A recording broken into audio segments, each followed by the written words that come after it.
Welcome to new TV Telugu. ఆమె ఒక ట్రాన్స్జెండర్లపై సమాజంలో ఉన్న దృష్టిని మార్చేందుకు నిత్యం ప్రయత్నాలు చేసేది. ఈ క్రమంలోనే ఆమెను ఎక్కడ చూసినా ఆటంకాలే ఎదురయ్యాయి. పోలీసు ఉద్యోగం కోసం కోచింగ్ వెళ్తే ఎవరూ చేర్చుకోలేదు. పట్టుదలతో ప్రిపేర్ అయ్యి జాబ్ సాధించి దేశంలోని తొలి మహిళా ట్రాన్స్జెండర్ ఎస్ఐగా నిలిచింది. ఆమె మాన్వి మధు కశ్యప్. ఇంతకీ ఆమె స్టోరీ ఏంటి? ఎస్ఐ జాబ్ కొట్టేందుకు ఆమె పడిన శ్రమ ఏంటో ఈ స్టోరీలో తెలుసుకుందాం. ట్రాన్స్జెండర్లు అంటే మన సమాజంలో చిన్న చూపు ఉంటుంది. వారిని కనీసం మనుషులుగా చూడని పరిస్థితి ఉంటుంది. అడుగడుగున అవమానాలు, వెక్కిరింతలే వారికి ఎదురవుతూ ఉంటాయి. ఇటు ఇంట్లో వారితో, అటు పరాయి వాళ్లతో నిత్యం నరకం అనుభవించాల్సిందే. అయితే వీటన్నిటిని దాటుకొని ఇప్పుడిప్పుడే ట్రాన్స్జెండర్లు ఎదిగి ఉన్నత స్థానాల్లో కూర్చుంటున్నారు. వివిధ రంగాల్లో రాణిస్తూ తామేమీ తక్కువ కాదంటూ నిరూపిస్తున్నారు.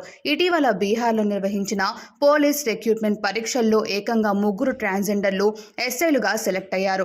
అందులో మాన్వి మధు కశ్యప్ అనే మహిళా ట్రాన్స్జెండర్ కూడా ఉంది. ఈమెనే ఇప్పుడు దేశంలోని తొలి ఎస్ఐగా ఎంపికైన మహిళా ట్రాన్స్జెండర్గా రికార్డుల్లోకి ఎక్కింది. Bihar police and service commission inspector ఉద్యోగ పరీక్షా ఫలితాలను మంగళవారం విడుదల చేసింది. ఈ ఫలితాల్లో 3 ట్రాన్స్జెండర్లు ఎస్ఐ ఉద్యోగాలకు ఎంపికయ్యారు. ఈ 3 ట్రాన్స్జెండర్లలో 2 పురుషులు కాగా మరొకరు మహిళ ఉన్నారు. బీహార్లోని బాగల్పూర్ జిల్లాలోని బంకా అనే ఒక చిన్న గ్రామానికి చెందిన మాన్వి మధు కశ్యప్ దేశంలోనే తొలి ట్రాన్స్జెండర్ సబ్ ఇన్స్పెక్టర్గా నిలిచారు. ట్రాన్స్జెండర్లకు 5 పోస్టులు రిజర్వ్ చేసినప్పటికీ 3 మాత్రమే ఉద్యోగాలు సాధించారు.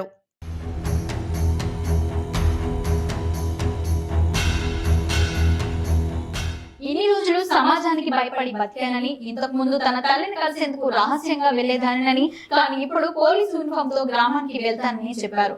తాను ట్రాన్స్జెండర్ గా ఉన్నందున సిగ్గుపడటం లేదని, తాను 9వ తరగతి చదువుతున్న సమయంలో సాధారణ అమ్మాయి కాదని తెలిసిందని మాన్వి మధు కశ్యప్ వెల్లడించారు. బంకా గ్రామం నుంచి 2 ఏళ్ల క్రితం రాజధాని పాట్నాకు వచ్చిన మాన్వి మధు కశ్యప్ పోలీస్ ఉద్యోగం కోసం కోచింగ్ సెంటర్లో చేరేందుకు వెళ్తే ఎవరూ చేర్చుకోలేదని చెప్పారు. ట్రాన్స్జెండర్కు కోచింగ్ ఇస్తే మిగతా అభ్యర్థులపై ప్రభావం చూపుతుందని భావించారని తెలిపారు. చివరికి ఆద్మ్య అతిథి గురుకులం నడుపుతున్న గురు రెహమాన్ని కలిసిన మాన్వి తన పరిస్థితిని ఆయనకు వివరించారు. దీంతో ఆమెకు కోచింగ్ ఇచ్చేందుకు సిద్ధమైన రెహమాన్ రోజు 5 నుంచి 6 గంటల పాటు కోచింగ్ ఇచ్చేవారు. ప్రస్తుతం తన విజయాన్ని చూసేందుకు తన తండ్రి నరేంద్ర ప్రతాప్ సింగ్ లేరని, కానీ తన తల్లి మాలాదేవి చాలా సంతోషంగా ఉందని వెల్లడించారు.